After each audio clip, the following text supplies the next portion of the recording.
Something serious. I'm Steve McDonald, the head of the Africa program here at the Wilson Center. So welcome to the Wilson Center. For Luvuyo's sake in particular, I think a little more than I normally do about the Wilson Center. As most of you in the audience know, it's the living memorial to former President Woodrow Wilson, who is a man who's, controversial opinions about Wilson in his international policies and his domestic policies. But one thing that he very keenly stood for, because of his own academic background, he's the only president ever for the United States to have a PhD, and was president of Princeton University, of course, is that he really cared about the intersection of, as he put it, the world of ideas and the world of policy. That is, bringing together with policymakers, those who work in the field, who are experts, who are academics, who are practitioners, and to help inform and, we assume, therefore, make better policy. So the Woodrow Wilson Center is dedicated to that proposition, and it's just such meetings as this where we bring together people who are intimately involved in the events of the day to talk about those things. So today we're very, very proud to be hosting Luvuyo Mandela, who's a social entrepreneur and lead consultant for the Muzi Services. He's an ambassador for Cheese Kids for Humanity, an organization that creates outlets for people to give back to their neighboring communities. He'll tell us about his work. He'll be talking about youth in South Africa and impacting the future. So he'll be speaking to us. I've asked a couple of other friends to join us to round out the program. The first is Johnny Maloto, who is the Deputy Ambassador in the South African Embassy here in Washington. Johnny's been here for about 4 years. He's an experienced hand. He's a professional and career Foreign Service officer, and he's been a good friend of mine. I'm very happy to have him here, representing his own ambassador, Ibrahim Razul. And then we're going to have a few remarks at the end of the presentations by J.P. Landman, who has just arrived. He's been here for 1 week with his wife. 1 week as a public policy fellow here at the Woodrow Wilson Center. I'm really happy to have him. He's a visiting professor at the University of the Free State, and he's authored a lot of things. He's very well known in South Africa for his writings on the economy and business and other things, and that's where I first met him in Cape Town. But he's just published a book called The Long View, Getting Beyond the Drama of the South African Headlines. And I thought that very well fit into the theme that Luvuyo is going to be developing for us. I'm particularly happy to be hosting an event like this, and Johnny's heard this before, because my own connections to South Africa run deep and long. I lived and worked there from 1976 to 1980, married to a South African. A son of mine was born there. Traveled back there all the time, been intimately involved with the country for many, many years. And so obviously I wish it well. I have a little stake in that, that it comes off well. And we're very happy this morning to have Luvuyo Mandela give us a few encouraging words, I think, about the future of South Africa. But first I'm going to ask Johnny Maloto to come up and say a few words in greeting for his country.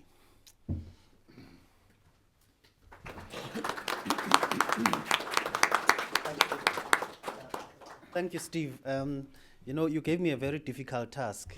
I know it's always nice to be at the Wilson Center, but when you say you can speak about anything, that's a very tall order, particularly when you are in the company of such august, panelists like JP and Luvuyo.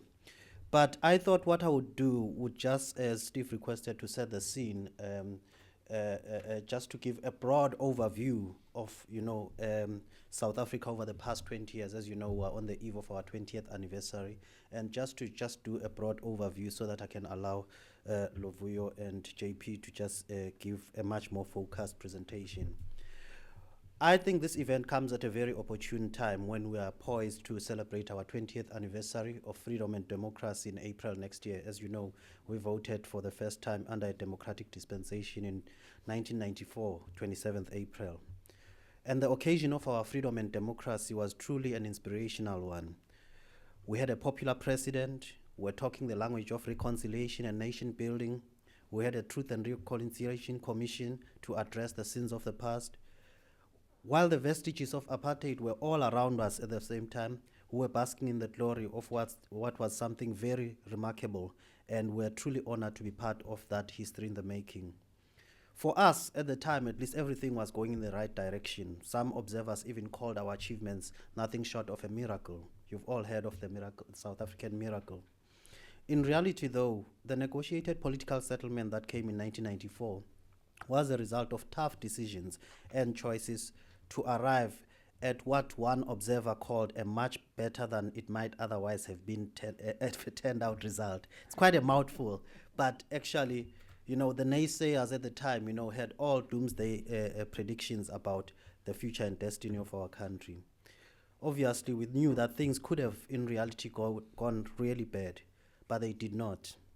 We could have fallen prey to all the stereotypes and failures associated with post-independence malaise that have accompanied many a popular liberation state, but we did not. Through the visionary leadership provided by the founders of our nation, we were able to chart a path towards a prosperous and democratic nation. So our story not only inspired, but also provided hope for the future.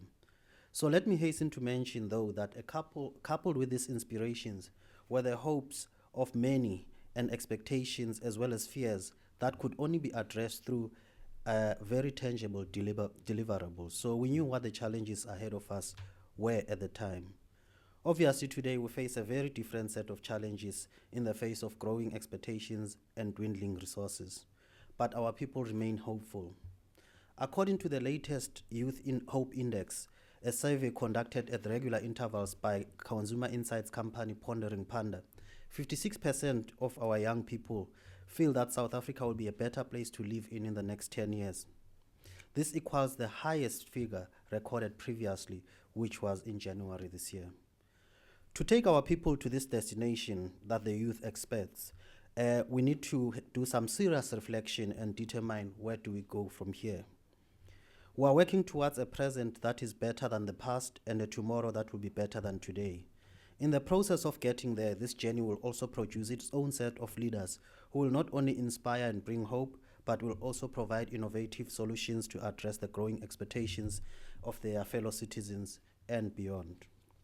This is the story of South Africa. However, the story is not ours alone, as Steve has already alluded to. That is why we're here.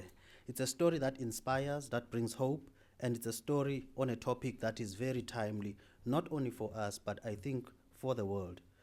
So in the same way that we inspired hope all those years ago, we have also come to create more expectations. We came to be regarded as a beacon of hope in the areas of social justice, human rights, as well as equality. Whether we wanted this responsibility or not is immaterial, because the expectation is there. This is a big responsibility, and at the dawn of our democracy, we embrace this as attested to by our constitution, which is the cornerstone of our democracy. Regarded by many as amongst the most progressive constitutions today, it identifies the values that we stand for, namely human dignity, human rights, non-racialism, non-sexism, supremacy of the constitution and the rule of law, regular elections, and a multi-party system of democratic government, to ensure that we realize accountability, responsiveness, and openness. So how have we done then in the past 20 years, and what lies ahead for the next 20? In the past 4 years while I was here in the US, a response to this question would have invoked many conflicting responses. In the past 4 years, there have been many forums such as this one, as we spoke earlier on with Steve, but most of them surrounding around the topic of whether we remain true to the promise of creating a better life for all. You will perhaps be relieved to hear that this is the conversation that we hold amongst ourselves as South Africans every day of our lives. So you see, we are used to being under the microscope and scrutiny of others. We have been for decades, but we also happen to be our own most ardent critics. We fully appreciate difference and understand that there will always be alternative perspectives, narratives, and even expectations about how our story should unfold. We also understand that this story is ours, and only we can determine how it unfolds and concludes. So where others see unrest, we see democracy in action. Where others finally wake up to the realization that Africa is the next big story, it confirms what we've always known and been saying since the dawn of our democracy, that Africa is the centerpiece of our foreign policy agenda and Africa is the continent of the future. Where others think that we are punching above our weight, we remain convinced that we have made the right decisions and taking responsibility to be an active member of the global community of nations in the quest to find solutions to global problems. We have come a long way since 1994. We have gone through successive democratic elections, with the fourth one beckoning in 2014. Each of the administrations that we have had have focused and addressed a specific set of priorities that needed attention at the time. Notwithstanding differences in leadership styles, each of the successive presidents that we have had have presided over calm and peaceful periods of democratic rule, and each have continued on the basic vision adopted at democracy, supported by relevant policies resulting in tangible outcomes that have progressively moved us closer to the dream of a better life for all. In August last year, our government adopted the National Development Plan, popularly entitled Our Future, Make It Work. The document is a sober analysis of our achievements and shortcomings over the past 18 years, and it provides a long-term vision of where we need to be in the year 2030. It is based on the result of a highly consultative process in which all South Africans from all walks of life participated in a frank and open dialogue. We have made remarkable progress in transition from apartheid to democracy. In every facet of life, advances are being made in building an inclusive society, rolling back the shadow of history and broadening opportunities for all. We have been able to build institutions necessary for a democratic and a transformative state. Accesses to services have been broadened, the economy has been stabilized, and non-racial society has begun to emerge. Millions who were previously excluded now have access to education, water, electricity, healthcare, housing, and social security. About 3 million people are working today, more than in 1994. The poverty rate has declined and average incomes have grown steadily in real terms. At the same time, we do realize that after 18 years of democracy, South Africa remains a highly unequal society where too many people live in poverty and too few work. The quality of our school education, particularly for black learners, still remains poor. The apartheid spatial divide continues to dominate our landscape. A large proportion of young people feel that the odds are stacked against them. To accelerate progress, deepen democracy, and build a more inclusive society, we need to translate political emancipation into economic well-being for all. This means that we need to focus a lot more on growing the economy in order to realize the fruits of the democratic dividend. Statistically, South Africa has the relevant democratic profile to get the economy going. Today, the labor force, that is those between the ages of 15 and 64, makes up 64% of the population, with a proportion of children and the elderly comprising smaller shares. Internationally, democratic profiles such as these are often associated with rising incomes, faster productivity, higher savings, and rising living standards. Alternatively, they can lead to a frustrating and destabilizing environment where young people cannot get work, contributing to violence, crime, alcohol abuse, and other social ills. The determinant of success is whether a country can harness the advantage of having a large number of people who are able and willing to work. To do so means providing them with the education skills and helping school leavers to find work that is stimulating and through which they can fulfill their aspirations. But it's not enough just to provide these resources. We also need to create the space and the opportunity for the youth to thrive. It is quite clear to us that a lot more investments need to go into youth development and creating opportunities for them. We should not take for granted the immense power and influence of the youth. After all, who can forget the historic significance of the Soweto student uprising of 1976 that unquestionably transformed the political landscape and the resistance movement in South Africa and the world? Young people have always had their finger on the pulse of current social trends. They have always been part and parcel and central to the rhythm of national life. Since the Soweto uprising, each succeeding generation has understood that it faces the responsibility to carefully understand its political, social, and economic conditions, accordingly to set its own agenda so that it can contribute to a better human condition. Our current generation of young people understand that they owe it to history to protect and champion the ideals of social justice, an abiding culture of human rights, and a humane and just and equitable social order. As South Africa, we know very well that beyond our own domestic challenges, our youth are connected to and take lessons from global struggles of taking charge of one's destiny. After all, it was our forebears who charted this path for us by waging one of the most successful international human rights campaigns, the struggle against apartheid. Today's event featuring Luvuyo follows in this tradition. As a young leader in South Africa today, he understands that he cannot be on the sidelines of history if he wants to be part of the South African story. Encouragingly, our leaders understands this changing new world. In his Youth Day address on 16 June this year, President Zuma reported that the government was prioritizing youth development for a good reason. The results of the census that was done in 2011 reveal that South Africa is a very youthful country. More than 50% of the population is under 39 years. Further, for the next 20 years, South Africa will have over 14 million young people between the ages of 15 and 29. The number will peak in 2021, reaching 15.1 million. In order to harness this advantage of having a large number of young people who are able and willing to work, President Zuma announced that he had directed that the expanded public works program, which provides temporary work opportunities for the unemployed, to insist that 40% of these opportunities must go to young people. He also announced that the Small Enterprise Funding Agency, formed after merging all business financing institutions, will make available close to $170 million for the next 5 years for young youth enterprises, with a target of 22 million in this financial year.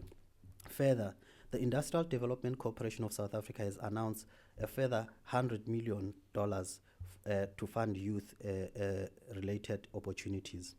We expect that the youth will take this advantage and many other opportunities, and in return, they will bring to the table fresh ideas, innovative technologies, entrepreneurship, more accountable and transparent government in order to address some of today's most pressing problems. As we transition to our 20th anniversary of freedom and democracy, we are hopeful that about what the future holds in store. The lessons of history are not ours alone, neither is the hope for the future. So the solutions to some of the world's and future world's problems may well come from developing countries. I think the Wilson Center understands this. I think President Obama understands this, hence his Young African Leaders Initiative. I think today's panel, consisting exclusively of South Africans from different generations, backgrounds, will present an interesting take on South Africa today and the future. I thank Luvuyo and JP for making themselves available for this discussion and look forward to hearing their insights on this topic. Thanks. Thank you.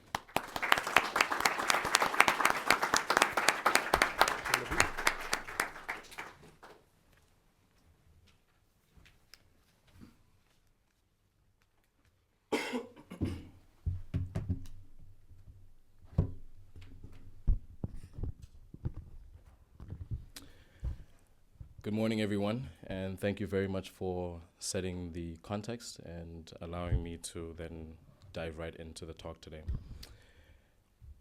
Good morning, ladies, gentlemen, leaders and scholars and academics, and welcome to our brief engagement this morning. Before turning into our topic today, I would like to take a moment to thank two officers that worked together to create our platform this morning.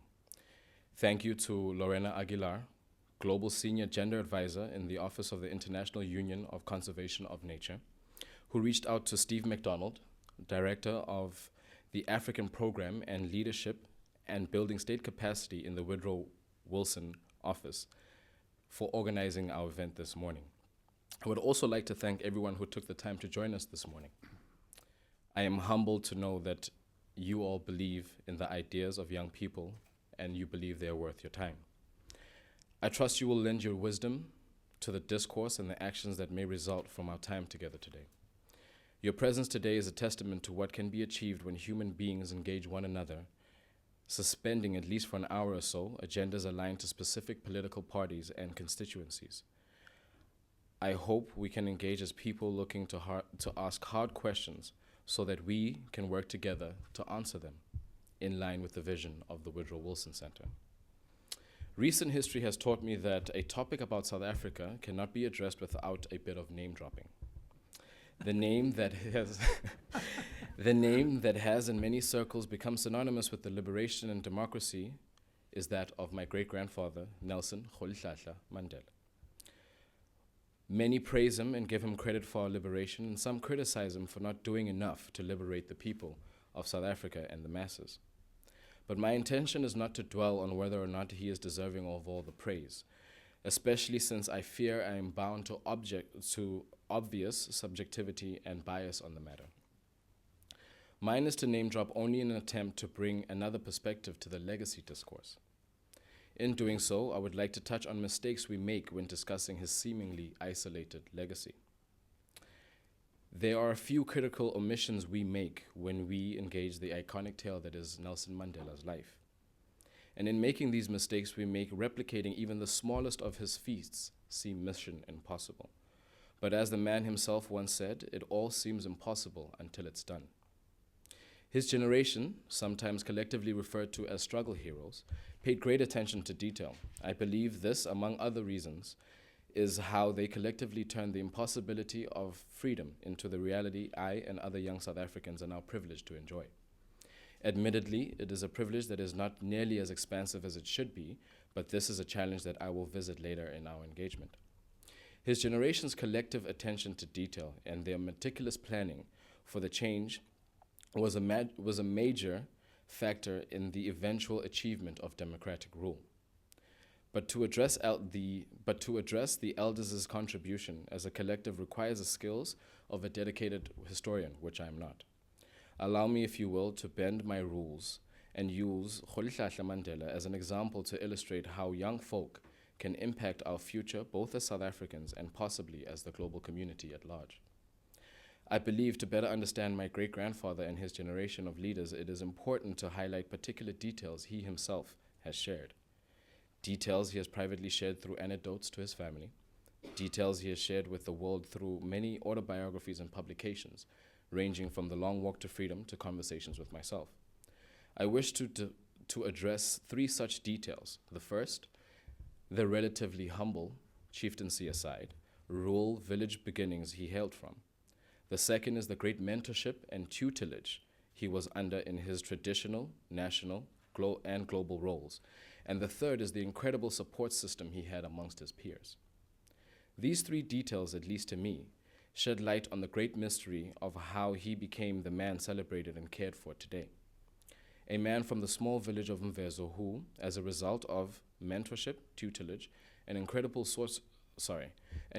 support system, rose to overcome his life challenges and grew into the man claimed the world over as brother, father, a grandfather, and great-grandfather. We South Africans get to call him Data. Father in Xhosa. Data inspires many today, but it is in the many who mentored and supported him and created a platform that allowed him to lead a great liberation movement.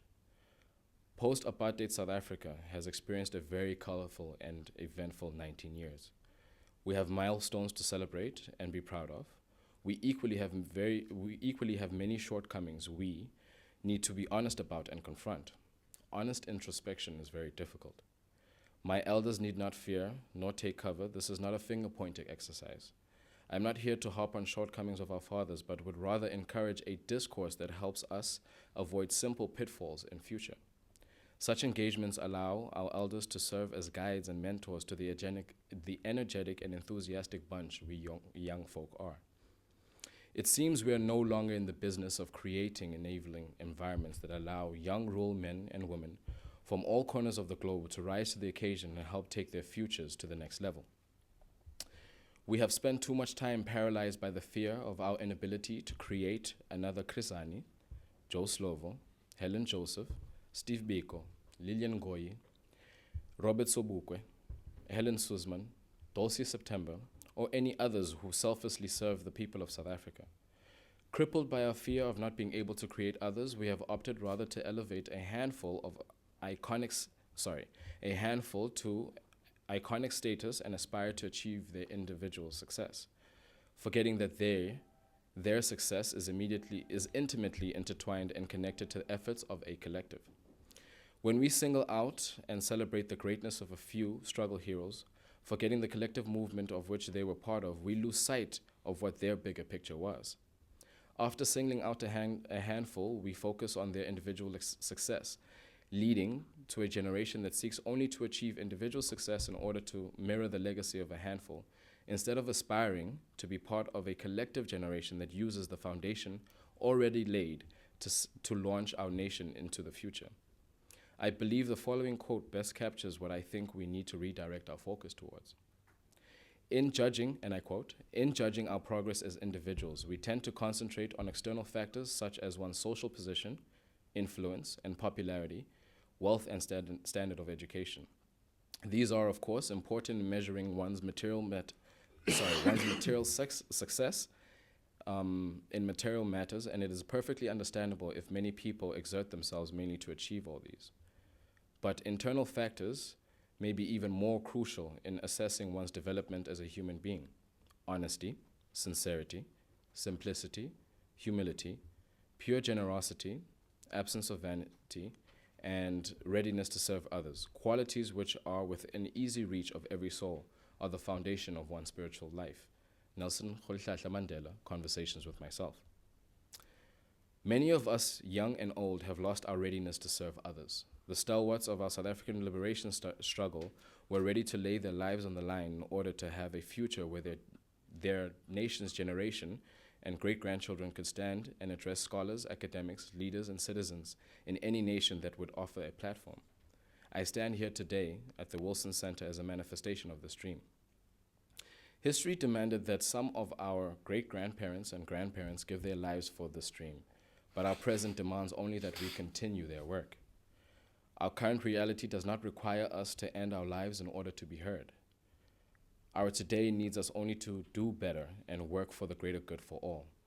Losing sight of the group has redirected our efforts towards individualistic goals that only enrich ourselves and create wealth for those closest to us. And there it is, the elephant in the room, the biggest criticism of South Africa. We are quickly being known as a nation whose struggle heroes sacrifice their lives only to give rise to a South Africa that no longer thinks of a common good for all. But we can do better by replicating the enabling environments that gave rise to such incredible leaders in the past. Surely our leaders today can, like the leaders who preceded them, work together to build foundations for enabling environments. Imagine a global community driven by a common goal to build environments that allow for exciting possibility of the next generation of people being fully equipped and ready to serve others. But I cannot ask our audience to engage in sincere introspection without doing so myself. So here comes my moment of honesty. I am guilty of a paralyzing fear. I have always been petrified of not being able to fit the shoes, not being invited, not being smart enough, not being good enough, not being brave enough, not being successful enough, not making my parents proud enough. And all these fears have slowly eroded with a growing awareness of my great support system and the wonderful opportunities I've been given, all leading up to a recent experience that helped crystallize my personal revelation and redirection of my own ship. I was recently chosen as one of 5 South Africans to be sponsored by Brand South Africa to attend a 4th annual One Young World Summit. Further to this, I was also selected as one of the delegates to ask former Secretary General of the United Nations, Mr. Kofi Annan, a question. Needless to say, I was excited both to be part of the chosen few and also to hopefully engage with Mr. Annan in such a way that he would remember that I was one of the young people that posed a question that was thought-provoking. I shared this excitement with one of my mentors who said something I did not understand too well when he said this. He said I must not be too hard on Mr. Annan, but I will speak to that and share some of, but I will speak to that after I share some of my awesome questions. Questions that were, I now know, unfortunately awesome for all the wrong reasons. Each pre-selected delegate had to follow a link in an email and fill in an online questionnaire.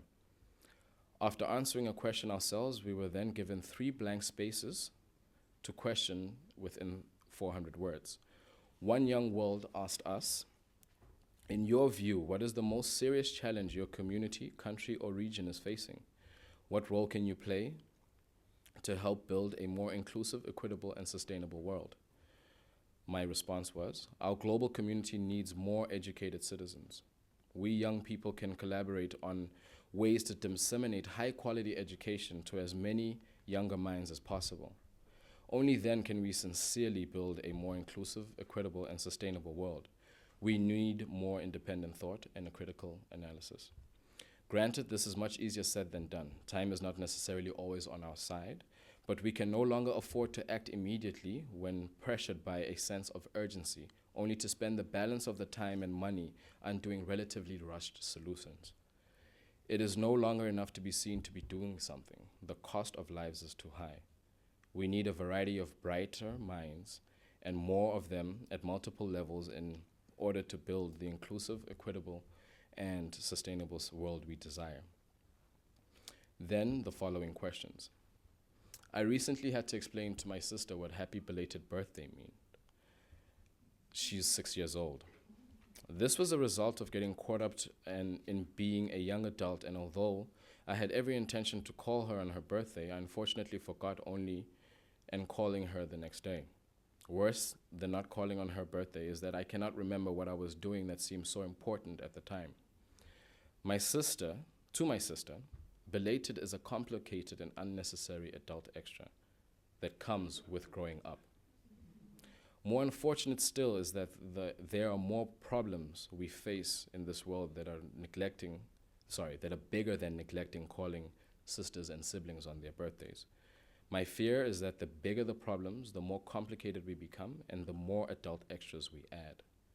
How, and the question was posed to Mr. Anand, how do we keep our focus on simple and important things we can and should be doing? How do we keep it simple and avoid adult extras?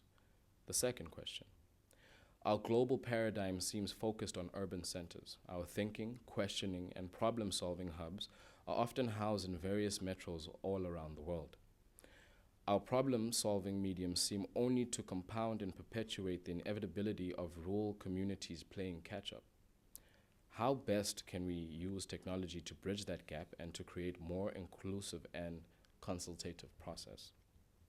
The third question, and this was more direct to Mr. Anand. Mr. Anand, you joined the UN infrastructure at the age of 24 as an administrative and budget officer of the World Health Organization in Geneva. You spent the following years within the structure until finally serving as a Secretary General of the United Nations. The One Young World generation is very entrepreneurial and thrives in smaller, more mobile vehicles that, while nimble, may not have the impact that we would love to have, at least not yet. Can realistic partnerships be forged between large organizations and the new age vehicles? Or should we be applying our minds and trades in the existing powerhouses?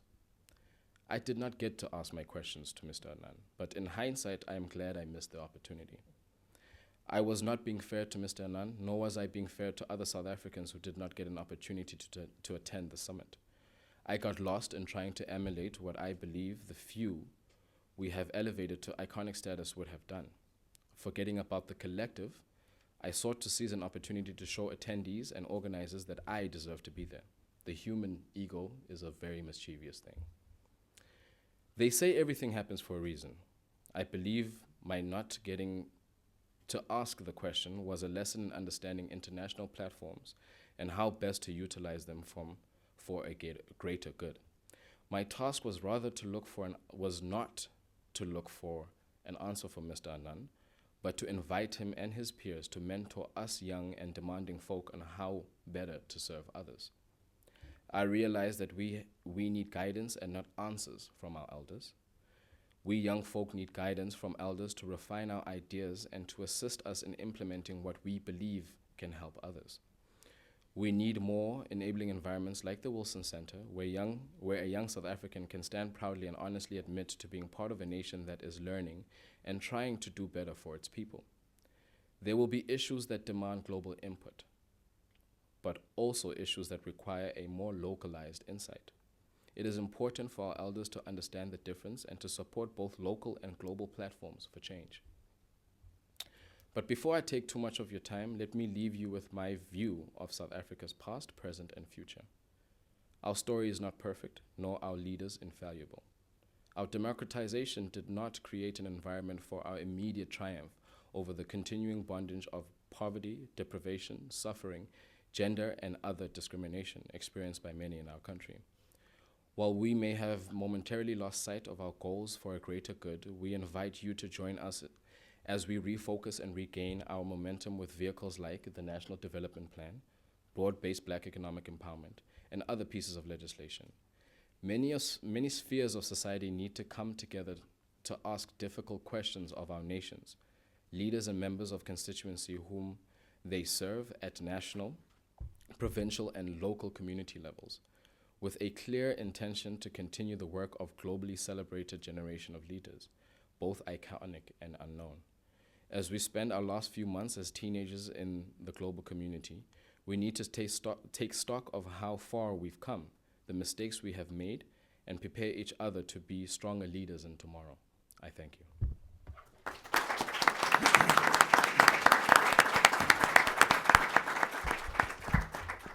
Thank you very much, Luvuyo. A lot of food for thought there for us. And now playing the elder role will be J.P. Landeman. Steve only chose me for the elderly role because of my hair color, nothing else. Listening to Johnny and Luvuyo, a couple of things a couple of common themes came out that I want to refer to. The first one is both of them made the point that South Africa has had a remarkable and successful political transition. By now, that's a bit of a faded statement. By now, that's a bit of a boring statement, until one reflects on Egypt and the Arab Spring, where political transitions actually did not go that well.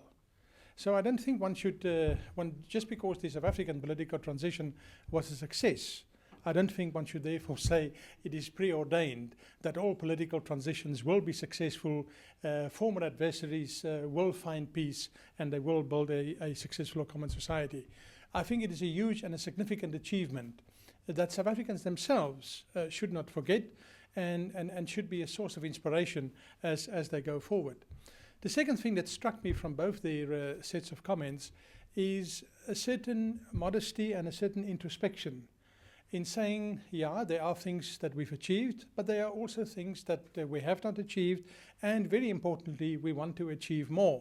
I think that both of them made that point quite strongly.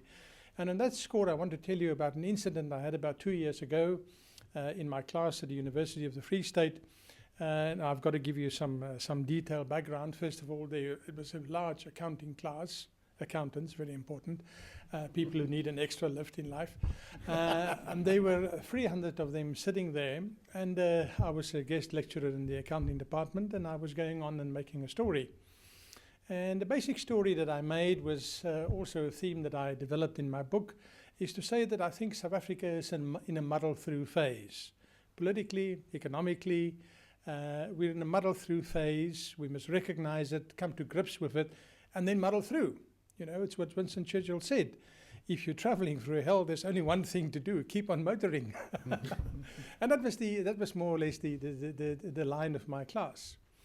And at the end of the class, a young, and forgive me for saying this, but it is important, a young black man got up and right at the back of the class, and he put up his hand and he said, Professor, I've listened to you, and that's fine. I buy the logic. But how can we, as a nation, develop a bigger ambition? Do you know, that question from that young student made me feel that big. Professor, how can we develop a bigger ambition? And in a sense, that's what I heard both these gentlemen say this morning, that they want the country, they come from a country, they come from a community where they want to do better, where they want to achieve more. And that is, of course, I think, in a sense, an enormously good starting point. If there is the modesty and the openness and the willingness to say, yes, the past is the past, that's fine, we have achieved, but there's a hell of a lot more to be done. And I think with that kind of attitude and leadership, one can indeed achieve that. I want to focus on one specific aspect of what Luvuyo spoke about, and that is building communities having a selfless attitude, and in a sense helping one another. My wife and I have now been in the US for 7 days, and we are completely smitten. I have to admit that. And one of the things that we're completely smitten with is the incredible culture of volunteerism and culture of philanthropy which you find in the society. The Woodrow Wilson Center in itself is an example. You watch the news on television and you see the names of 10, 15 families, family foundations, individuals that actually contribute private money to make it possible to see that news webcast. Now for you this may be an absolute standard thing, and for you this is the way the world works. Let me assure you it's not the way the world works. Where the rest of us come from, either the government pays for it or advertisers. This thing of mobilizing society to make a contribution, I think is a fantastic characteristic of the United States of America and its people. And what I heard you say in a sense, Luvuyo, was to plug into that kind of value, to develop that value of selfless sacrifice, of building social capital, if you want, building networks with other, tackling this thing together and not alone.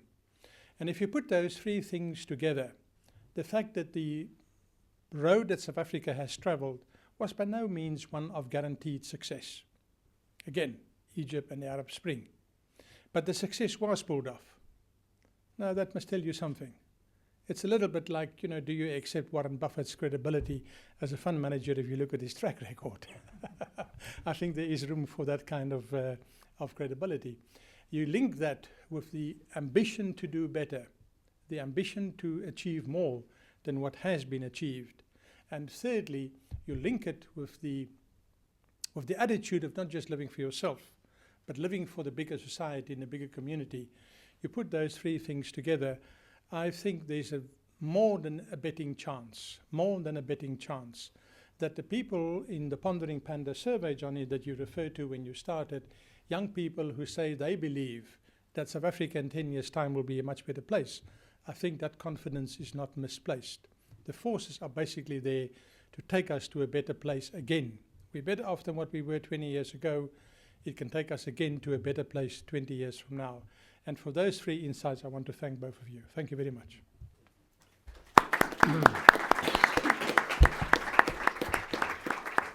Thank you very much, JP. I drew from Luvuyo's remarks much the same as you did, particularly the theme of the focus on the group and not on individualism.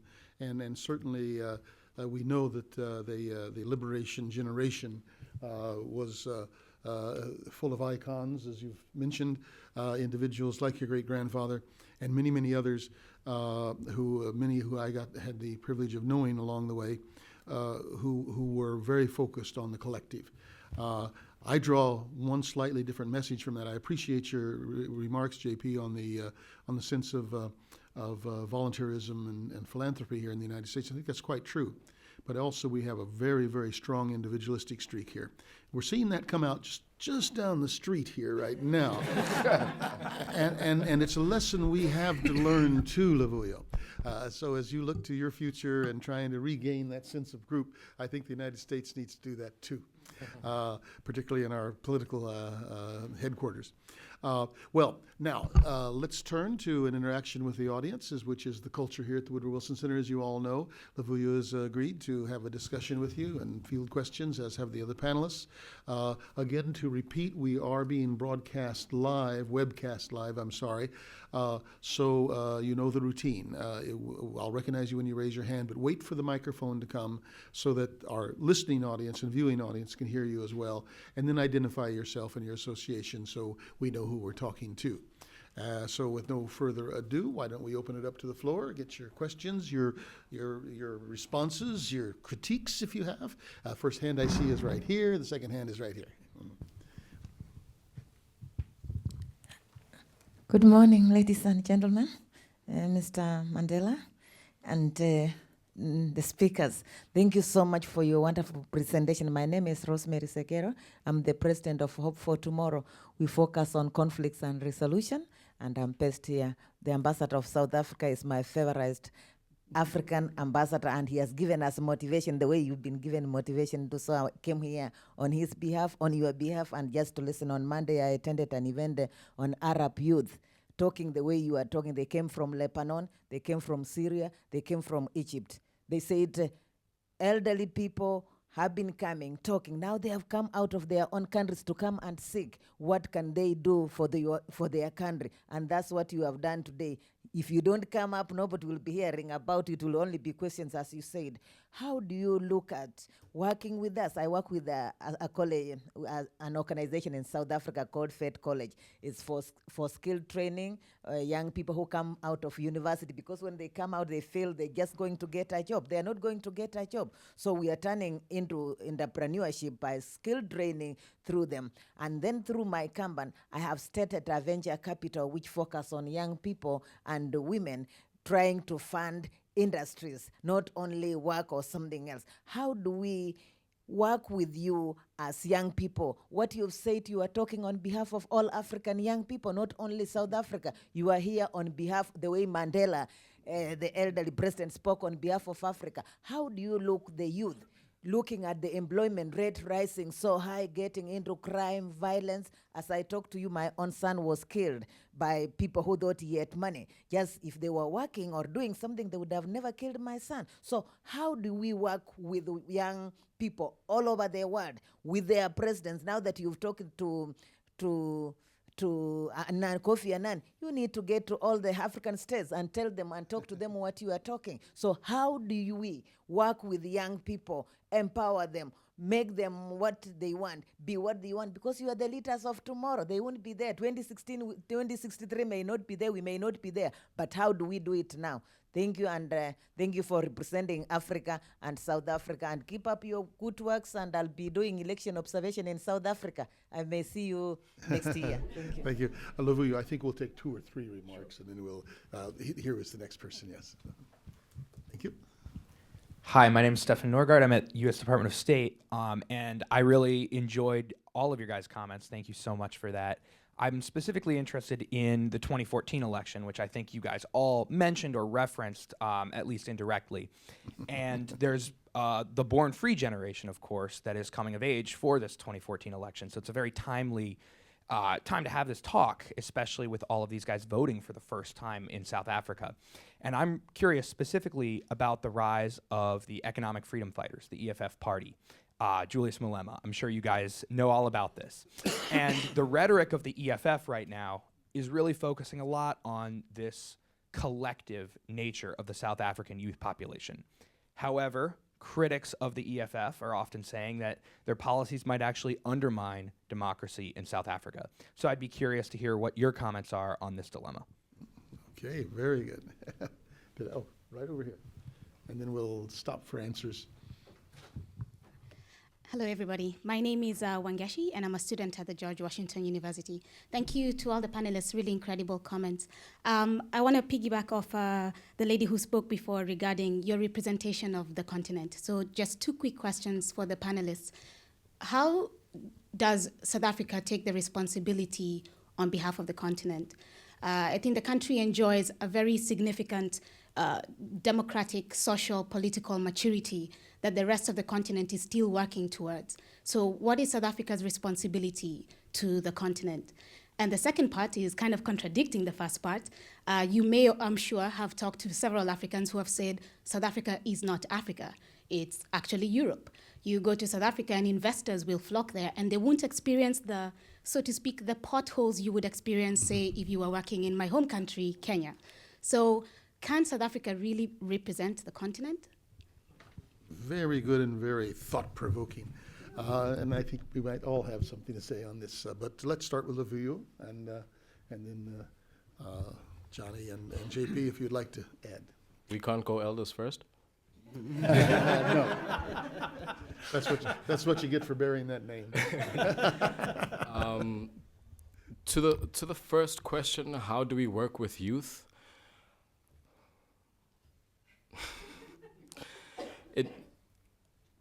So I've recently taken the leap of faith to no longer be in the corporate environment and working within the social entrepreneurship environment. It's been the case as of April this year. And what I find is that there are a lot of platforms that are available for young people to actually speak. But again, like I also spoke to in the brief speech I delivered, is that we also need to gear up in terms of being responsible with those platforms. The Center of Memory, Nelson Mandela Center of Memory, along with Brand South Africa, recently hosted Mr. Mo Ibrahim for a dialogue on social cohesion and active citizenship. And while there are a lot of young people that are working in that environment, the opportunity was missed because a lot of them used it as a platform to actually advertise what they're doing rather than engaging with someone in saying, how can you lend your insights or how can you help guide this conversation? So I think in allowing more of the platforms so that people don't get excited by the opportunity of speaking to a billionaire and telling them, hey, this is what I'm doing. I think with more of those platforms where people gain an understanding in the context of the conversation isn't limited to that particular geographic space, but can allow an opportunity to unlock engagements that can both represent the continent and also allow for engagement to say, well, as the considered Europe of South Africa, what can we do to engage a lot better with the rest of our continent? I don't know if that answers your question. So we ourselves need to be responsible with the platforms and get ready for an engagement and get over the excitement of, oh my goodness, I'm speaking to Kofi Annan, which happened to me last week. In terms of EFF and the Born Freeze, it also speaks to the space of if, and this is not to badmouth any political organization, if we are more informed and are more comfortable with our command of what is happening in the world, we will not be taken for a ride by emotive language.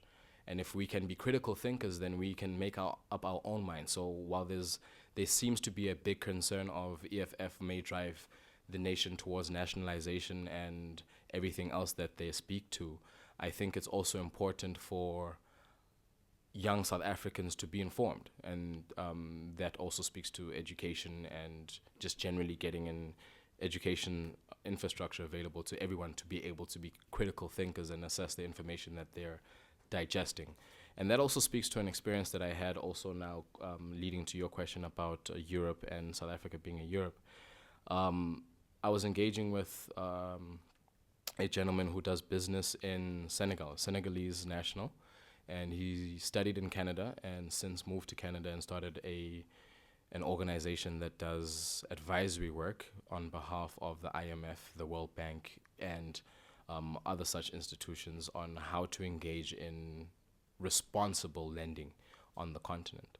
And the one thing that he said, which I thought was quite strange to me, but it also came out in the One Young World Summit, is that sometimes we as South Africans are actually too hard on ourselves.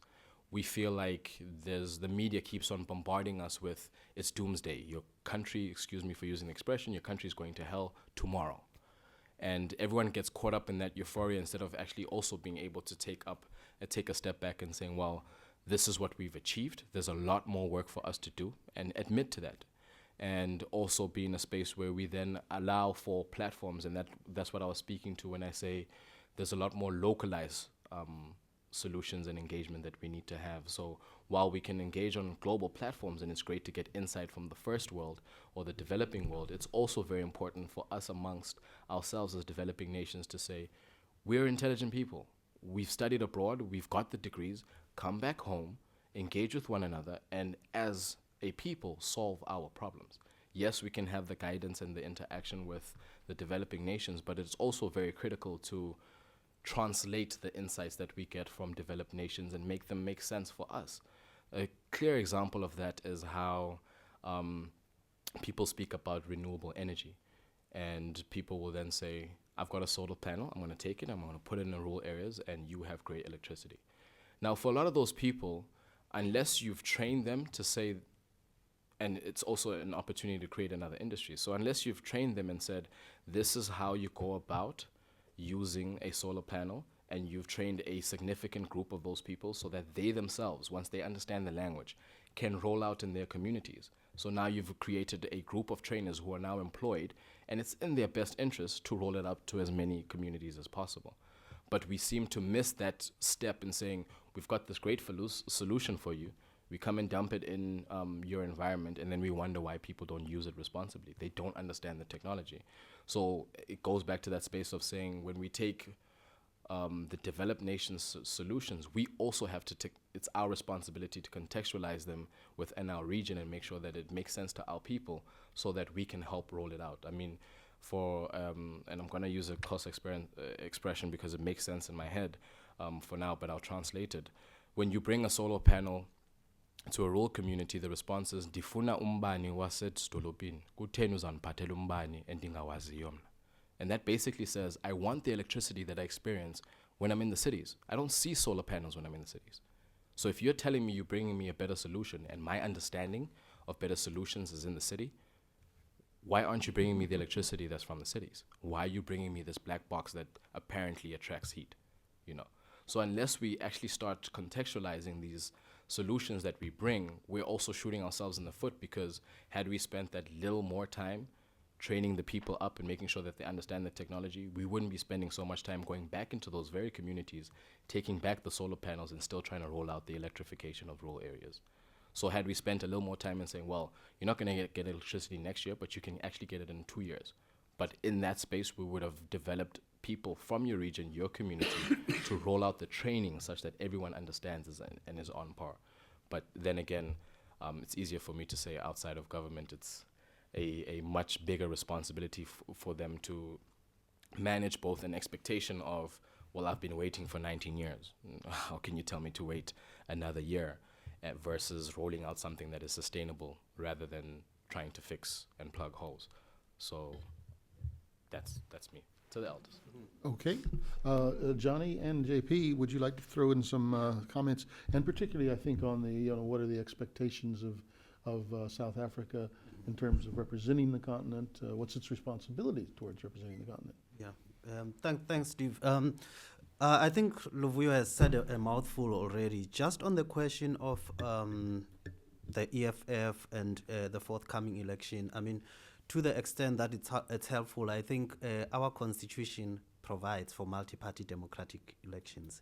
And any party that actually, qualifies to contest an election, they have a manifesto, they will present their case to the electorate, and you're hoping that you have a smart enough electorate. And we've had 3 successive elections, and I hope we have an electorate that is well educated by now. And by the way, as you spoke about the bond freeze, I mean, they are quite a very astute generation. We have probably some of the most politicized, also politically aware youth by global standards. So I think it's as I said, that we have an optimistic youth. We have a future that is quite positive, and I'm quite certain even the elections of 2014 would actually reflect the will of the people.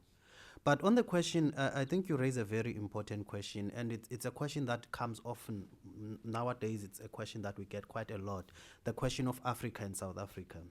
And there is no Africa in South Africa, there's just Africa. We regard ourselves as a country that is a part of the African continent.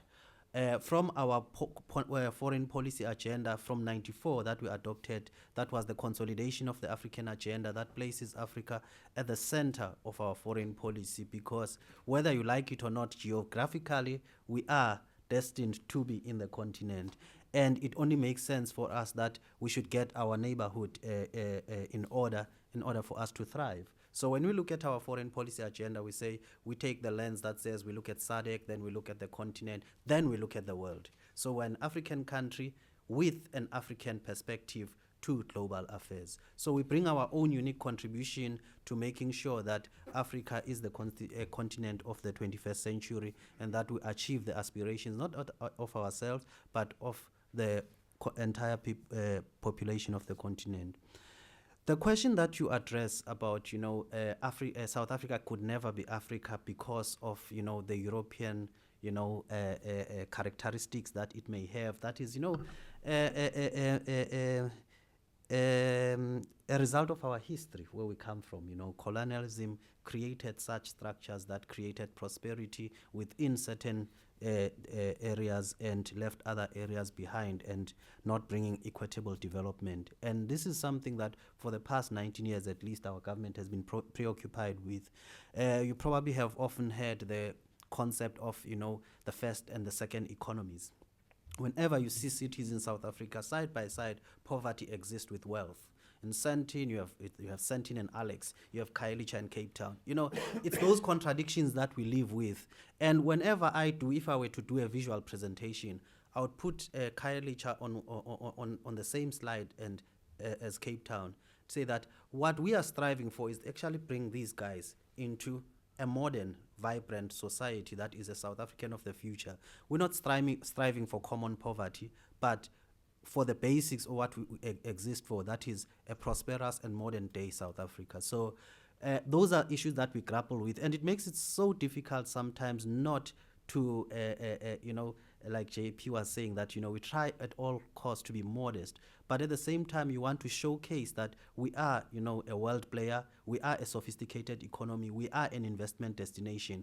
But we do all of that so that we can be able to have enough resources to bring those people that are in poverty out of that. But of course the world doesn't operate like that. It doesn't operate in a linear way. It's very cyclical, it's very complex, and we're always dealing with moving targets. The population grows, needs increase all the time, and we're plugged into the world economy.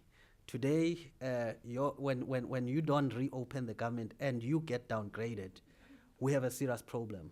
When Ben Bernanke announces, you know, makes the latest announcement, the rand takes a battering. So it's not as easy as that. You know, we would love if our economy was insular and we could do everything within the island of prosperity that is South Africa. But unfortunately, we have to manage all these complexities. This is the brave modern world that we live in. But as I indicated, I want to emphasize that we regard ourselves as a part of the African continent, and our lens to the world is through an African perspective. But you know, there's an aspect, if I could just add to the question that Wangashi asked, there's another aspect that you see, and that is that there is a lot of resentment in other parts of Africa about South Africa. Your entrepreneurship, you know, every brewery on the continent now is owned by South African breweries. And some of it's perceptual, obviously. It's not a matter of fact. And maybe it's jealousy, maybe it's, but you do have to deal with that as you go out, and that's private sector as well as government. You know, businessmen who are going out to look for opportunities and et cetera. It's a little bit what America experiences as well. There's this sense of the ugly American. There's a sense of our aggressiveness, and so we always have to fight through that when we're establishing ourselves as business people or in government policy or whatever it may be, as we face the world. So that it does exist. Is any response on that? Yeah. Well, JP, I don't know if you have any comments on that one. But, I mean, that is something, you know, fighting perceptions is really counterproductive unless you deliver something tangible. Mm-hmm. So we have to lead by example. Our actions can only, you know, help in dealing with some of those perceptions. But to issue statements, communiques that, you know, don't actually tally up to reality, it's really in the end not going to.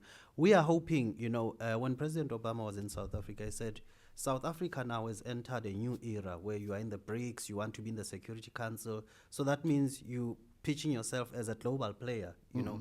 And in this regard, there are certain responsibilities and tough decisions that you'll have to take.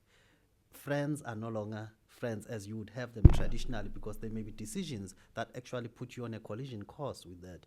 And even in this case, I think there will be really a huge responsibility on our shoulders to make sure that the message comes across consistently that whatever we do as part of a collective.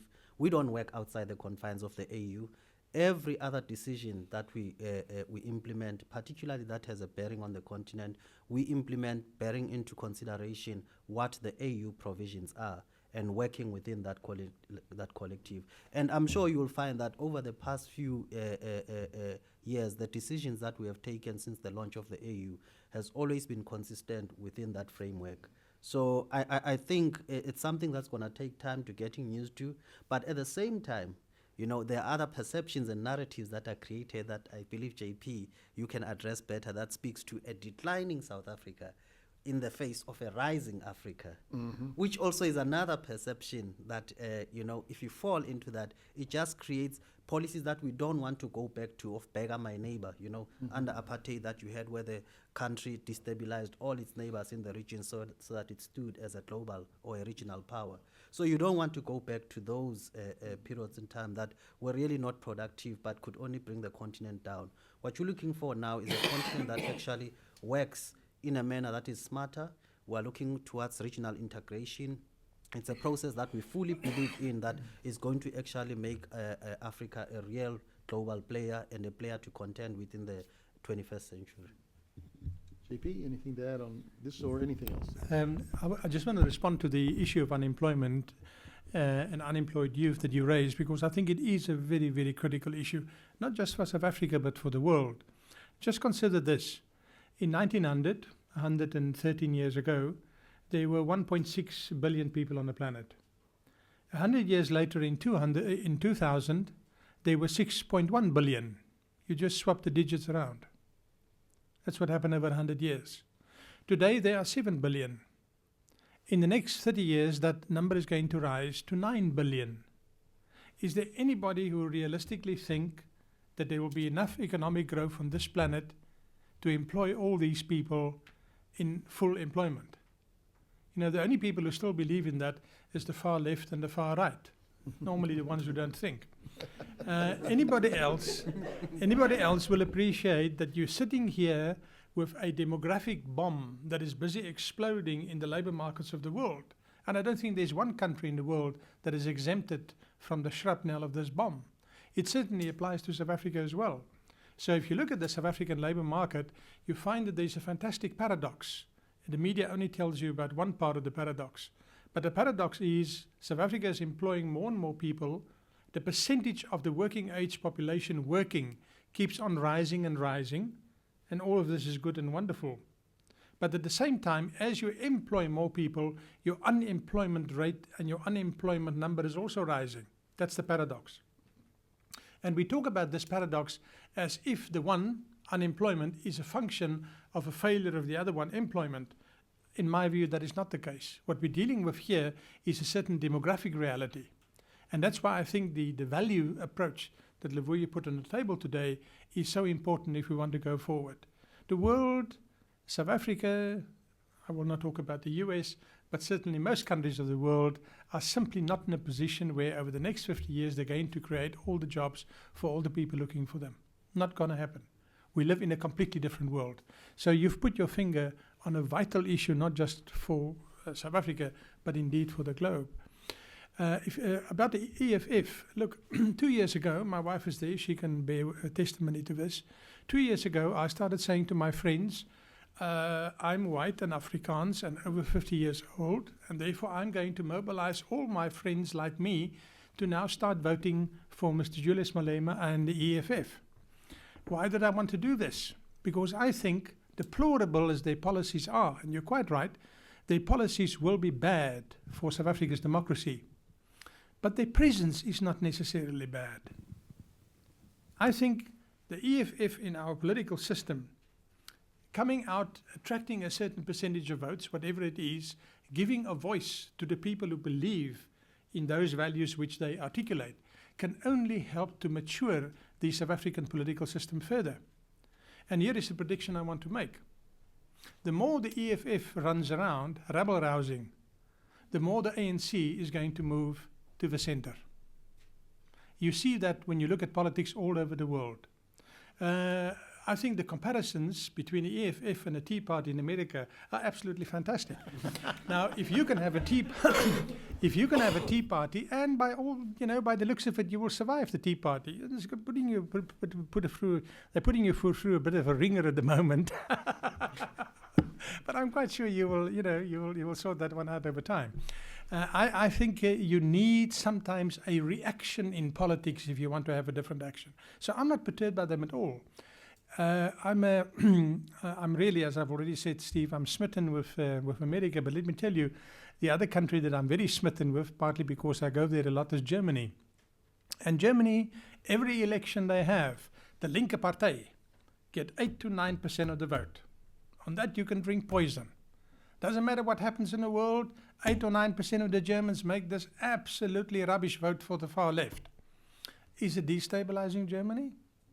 Is it undermining the economy? Is it breaking the euro? Is it undermining the credibility and the legitimacy of the German institutions? No. But what it does do, it articulates and it brings out into the open a particular group of people who think like that. Others then start saying around their beers and their whiskies and their hamburgers when they talk and they chat, these guys are saying A, B, and C. Yeah, can we just think about this? Let's talk about this. Let's fight about this. Let's scream about this. And out of that, you get a much more mature political setup. I think the Germans are a remarkable example. So I actually am hugely in favor of Mr. Malema. I haven't publicly endorsed him yet, but coming from this position, I'm happy to do it. Oh, I wish you'd told me that before I invited you as a public policy scholar. It's going to be an interesting 4 months. Okay, let's have some more questions, another round of questions. See a couple of hands right in the row there and then across here. My name is Abdel Maliki. I'm from the Global Civil Initiative, and I'm originally from West Africa, Benin particularly. So I want to pick back on what Steve was saying, and to the lady question about the role of South Africa in the African Union. And as you can know, the diversity of each part of Africa is creating a lot of tension with the small regional players, like we have ECOWAS, the SADC, and all those kind of things. And I think the whole continent is looking for a leader who can take us on the global world in order for speaking on one voice. And I want to ask you, my question is, what the role of South Africa on that, being that representative of the whole continent and be able to give one voice for the issue that we are talking about? And especially when we see South Africa asking all the African countries to get off of the International Criminal Court, which is the only thing who's taking all the president accountable for not bringing down the civil rights on the continent. And my second question directly to Mr. Mandela is, when you're talking about the elder system in Africa, which is a great thing that we have, but I think as a young people, we didn't challenge the elder enough in order to be able to have such a democratization of our continent, where we have all the leaders being in power for 20, 30 years, with all the bad governance that we're seeing. So coming from a great leader, how you seeing your role in the future to be able to challenge that leadership, that issue that we have? Thank you. Okay, and right behind. Yes. Hi, my name's Nikki. I'm an Atlas Core Fellow from South Africa. I'm here for a 12-month period. And I too, when I first arrived, was blown away by the volunteerism that happened here. Now that I'm going to be returning back home soon, it was pointed out to me in a study that was made on volunteerism. They kind of tallied it. Volunteerism that happens in countries in South Africa, to my surprise, ranked really, really highly. And it was according to the definition of what volunteerism is. And traditionally, the nation that we are and the people that we are, that's who we are. We volunteer, not under that term, but it's what we are, and it's that feeling of community that we have. Now that we are becoming more like the Europe on Africa and we're becoming more and more developed, we are losing that more and more. And I was wondering how we can try and bridge that gap as we're following the best practices that are being done in developing countries.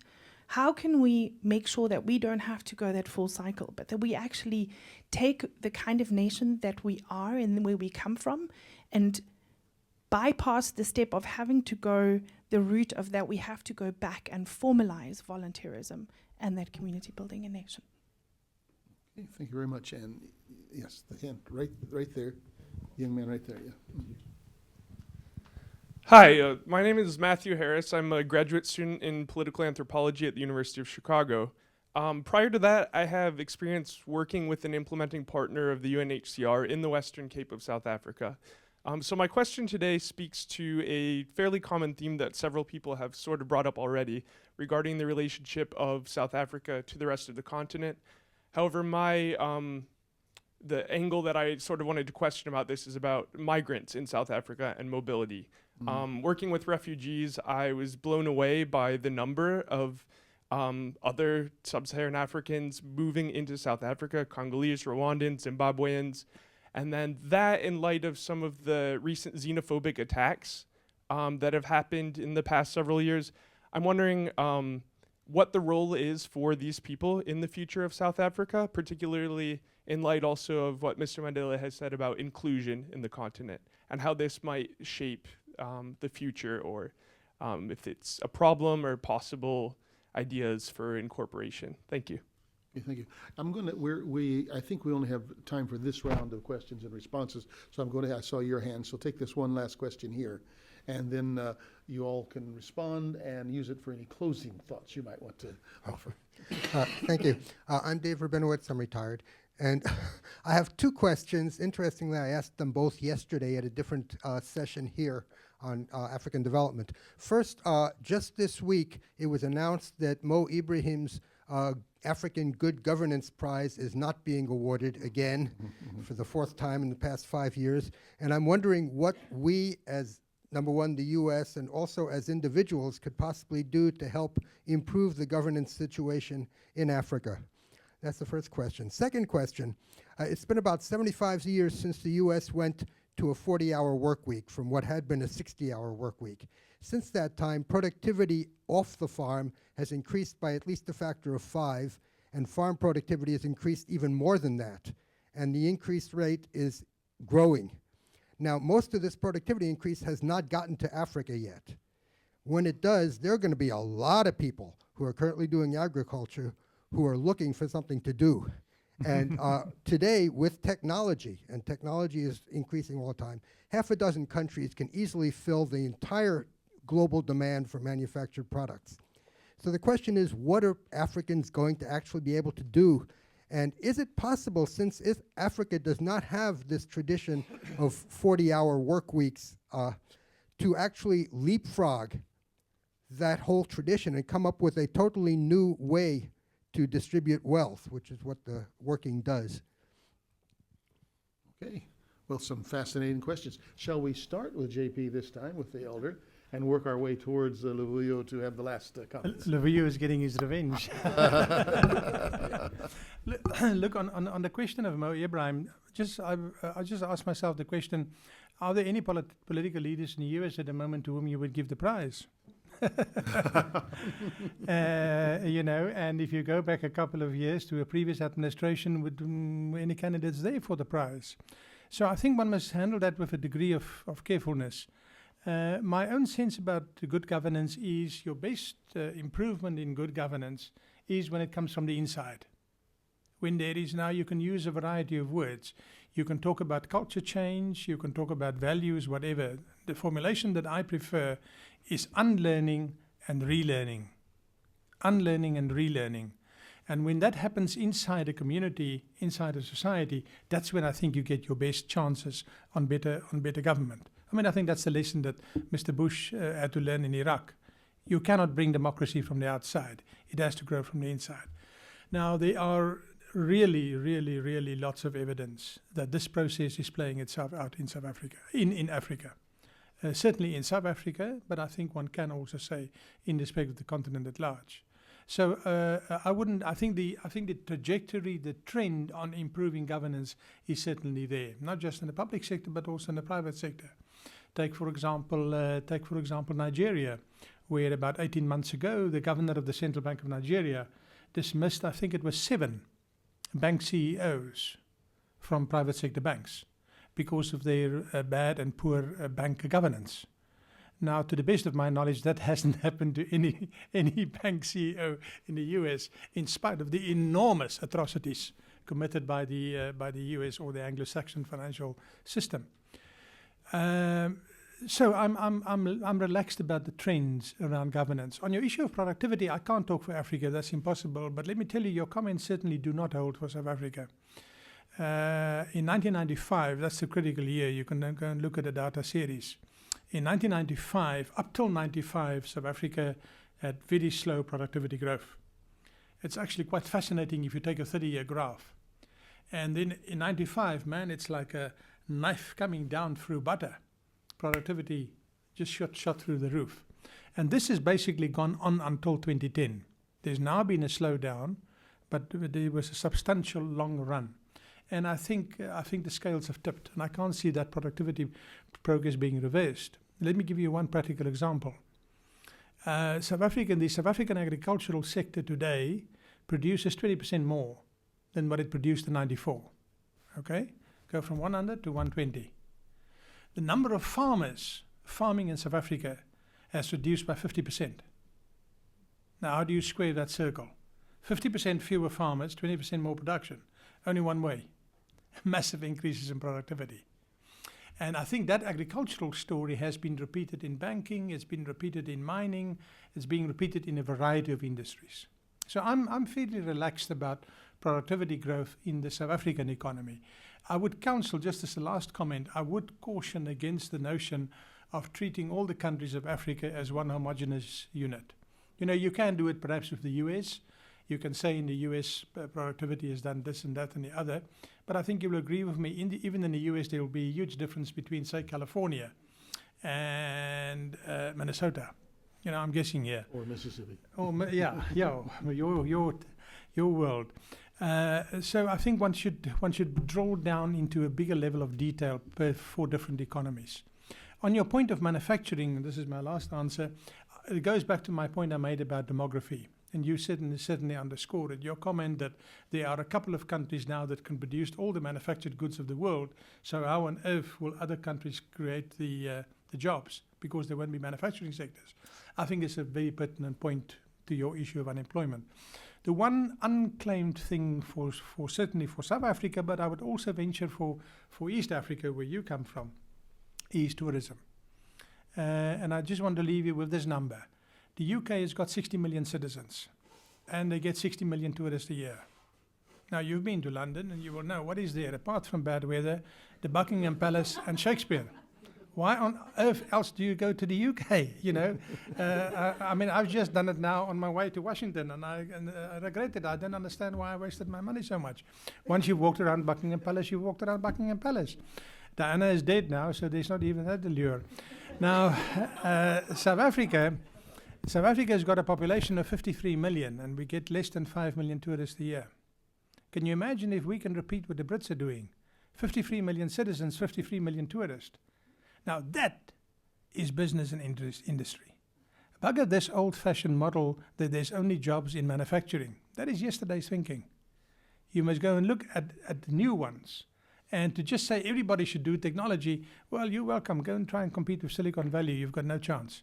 But Silicon Valley can't compete with us because we've got rhinoceros and elephants. That's the competitive advantage. Go for it. Thank you, JP. I'm not going to answer this. I'm going to pass. The questions are too difficult. Oh, no, Johnny. I'm kidding. On the question that you raised around the African Union and how South Africa can play a leadership role in harnessing everybody, you know, I think it's a far more complex question than just that. When we went for our first tour of duty to the Security Council as a non-permanent member in 2007 to 2008, this is the proposal, this is a resolution that actually South Africa put on the table that was adopted, that we need to now have the UN actually give control or more say in what regional organizations do with regards to problems that are specific to a geographic region. And here specifically we're talking about the African Union. And then you've mentioned the issues around ECOWAS, SADC, and so on, and you would know that we took the lead when it came to the Zimbabwe situation, you know, and so it goes. I think it's going to be far more difficult. That is not the intention that we are striving for as a regional, as part of the regional integration process, that you end up with one super leader and whatever. Eventually, we want political unity, and probably at some date in the future, we're looking at monetary unity. But I think it will be really jumping the gun. I know that the late Muammar Gaddafi actually really wanted that central unified government as a goal that should be achieved now in his lifetime. So it's something that I think is a work in progress. And if you can look at how these actually RECs, what we call them RECs, the regional economic communities have been doing, they've been doing a very marvelous job in terms of, being unique, like you were talking about localized solutions, being unique to the localized problems that they are dealing with. And you are starting to see even the RECs now across we have the tripartite RECs now that are actually working together towards finding solutions in the area of ICT and infrastructure. Our president, for example, is chairing the corridor that deals with NEPAD infrastructure. So it's a steady process. He would not be able to just overlook the issue of sovereignty overnight. It's an issue that you have to work with. We're still really preoccupied with geographic boundaries as well as jurisdictional sovereignty. And it's something the Europeans themselves have not overcome. Within the EU, they started the process in the 50s. So it's going to be an evolutionary rather than a revolutionary process, because at the same time, you don't want to destabilize what you've already built. You want the governments that are already transiting to democracy to take root and be stabilized as you move to that. You know that even with the Europeans themselves, they struggle with convergence criteria, to have a common inflation policy, to have harmonization of policies. It's not an easy thing that you do overnight. So those things are still going to take quite a bit. But at least what is important is that we do have a core of leadership. We do have a core institution with values, principles, objectives, and policies that actually govern us as a continent, something that at least we can work towards. And the achievements that we have done, it's remarkable. If you look from 2002, when we made the transition from the OAU to the AU, the progress has been remarkable, what these regional economic communities have achieved. On the issue of the tensions that exist amongst our communities, that is a very difficult one. As a government in South Africa, we take the view that, whatever these xenophobic attacks or whatever they were called were, are things that really we do not condone as government. We treat them as criminal incidences, attacks that are really unjustified, and wherever we spot such incidences, they are dealt with accordingly. We were talking earlier on with Luvuyo before the discussions began about, how you actually deal with this from a social perspective, which I think you can elegantly explain this. But it is bound that you're going to have these tensions as more economic migrants migrate towards the country. And JP has already articulated the issue of, dwindling resources and increasing demands, on the state, because unlike other countries, we don't have designated refugee areas where we just put them in camps. We encourage them to actually integrate into communities, and with that comes all the benefits that we offer. If ever they have children that are less than 6 years of age, they benefit from our hospitals. So all those things also, go towards creating tensions as, there's this conflict in society, the struggle for the competition of resources. And it's something that as a government, we are maintaining a delicate balance for that. If I give a practical example in most recent memory, with the Zimbabwean situation, we're able there to have designated policy interventions where we said all the people that are of Zimbabwean origin that have the relevant documents and whatever can go and formally register as asylum seekers, and then they will be accorded the necessary status and benefits that come, with asylum seekers. So it's a very a separate topic on its own that requires much debate, but it's something that we take to heart, that it's a conversation that is not only restricted to the continent, but it finds its way here, that, there are all these social issues and tensions that emanate from us trying to move closer and closer as we integrate. Okay. Yeah, those are some difficult questions, and this may seem a cop-out, but I think one thing that's important in leadership is also admitting when you don't know. So to be quite frank, some of these questions, I do not know the answer to them. And it's for platforms like this for us to actually ask the difficult questions and together actually go a long way to answering those difficult questions. So in that regard, instead of trying to seem as though I know any better, I'd like to focus on the questions that I actually know a little more about and I'm passionate and involved in. So to that effect, I'd like to speak to the migrant South Africa xenophobia and the volunteerism and Ubuntu.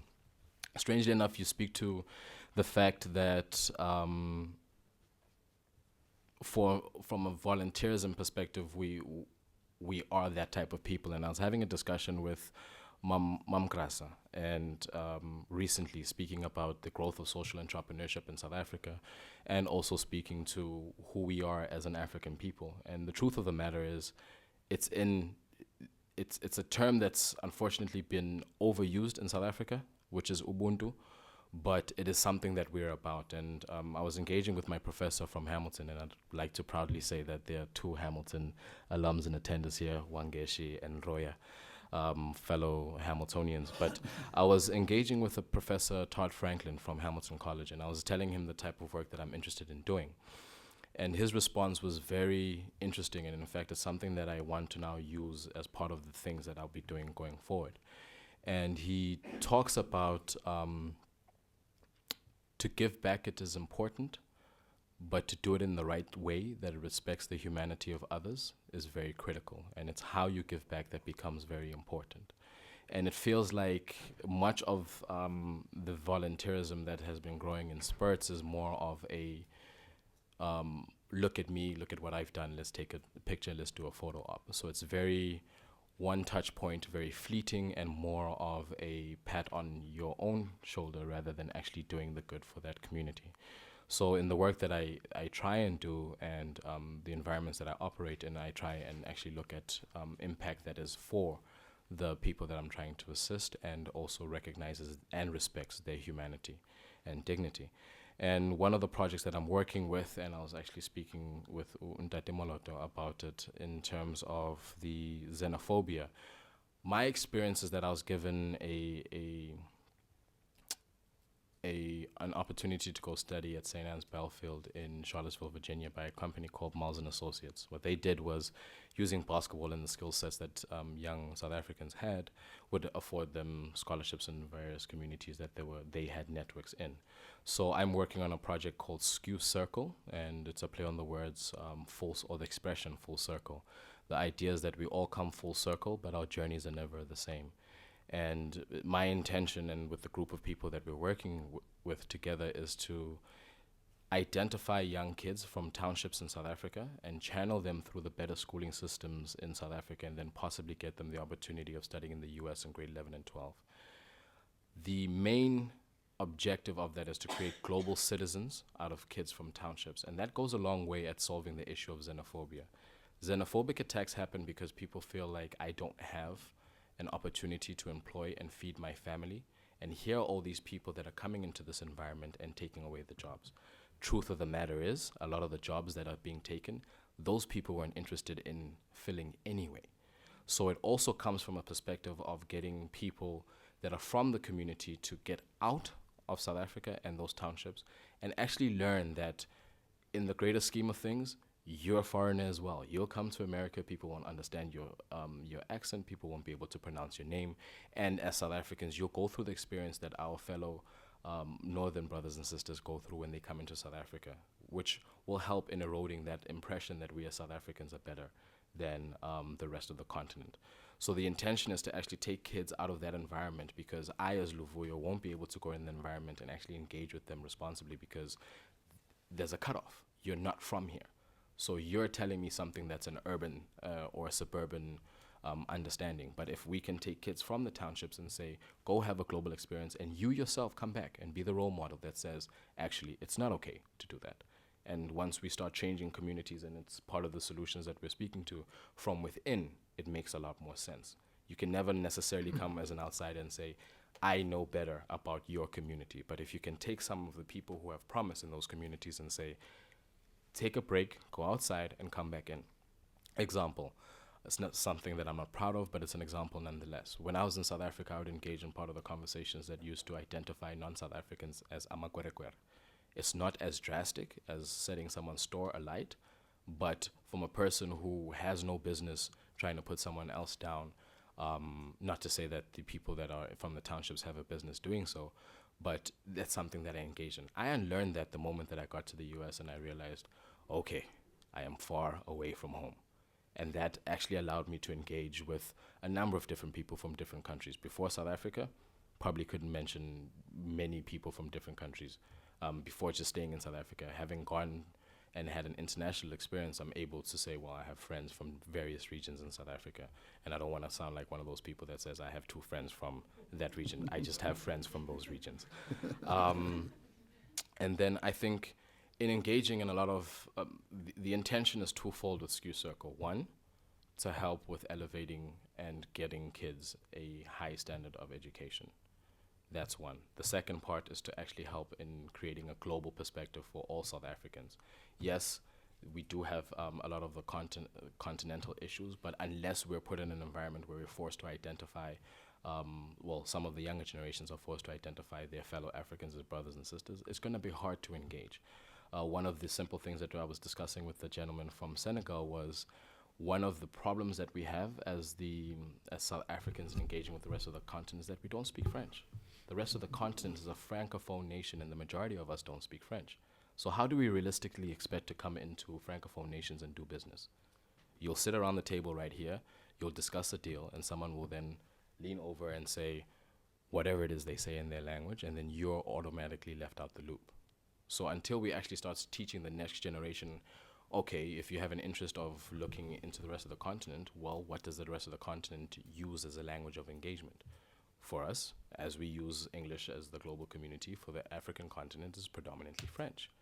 So I think also in South Africans, we also in earnest need to start looking at saying how much French are we introducing into our schools, and how can we start doing cultural exchanges within the continent.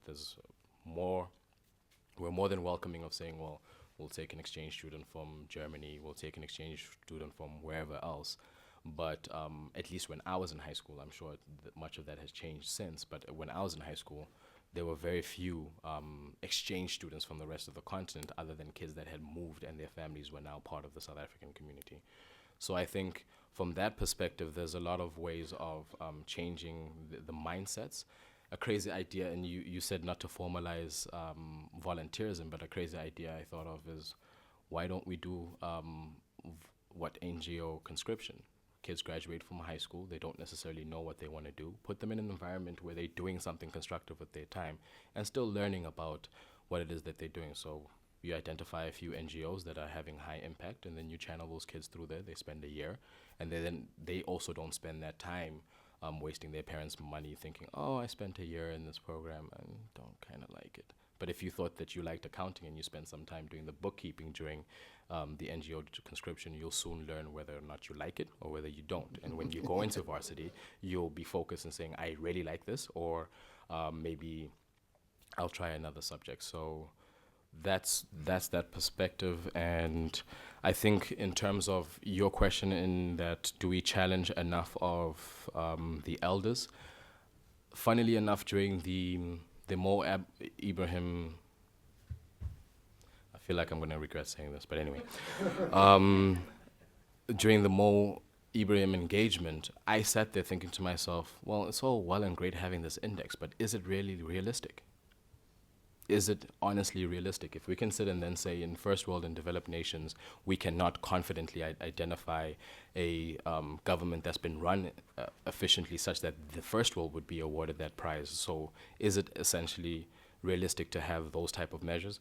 Not to say that we should bring the standard down, but can we actually look at that index critically and say, is it realistic, and can we be in a situation in the foreseeable future where we can then identify an African nation saying, well done, you've led your people very well. So I think that would be one space where I'd say as young people, something that maybe we need to challenge in saying we have some things to celebrate on the continent, but while it's great to aspire for greatness, is it realistic to expect that some of those measures and standards in that index are reachable? And I think that would be one point of that. And with that, I'd like to hand it over to Steve. Okay. Well, thank you. This has been a very, very enlightening morning. As we talk about generational transitions, generational change, I very much am impressed by the respect you've given to elders and the role that elders play. But what comes out of this, of course, is that there's a great deal of wisdom with youth too. and a great deal of candor, and that's appreciated. As long as you're picking and choosing what you do know something about and what you don't know something about. You're asking the right questions and the pointed questions and the probing questions. I think the future is in good hands. I'm very impressed by what I've heard this morning. Before we have our final closure, Luvuyo, when he started, said something again with candor and self-deprecation. He talked about, well, maybe he'll do a little name dropping. Well, I do caution you all when you go home to your peers, to your friends, to your family this afternoon, that you don't say I spent the morning with Mandela. You point out which Mandela it was, so that we don't get people mixed up here. So let's all be a little humble here. What a wonderful trio I have of wonderful South Africans, which I think does speak well for the future of South Africa. Help me in thanking them for this wonderful morning.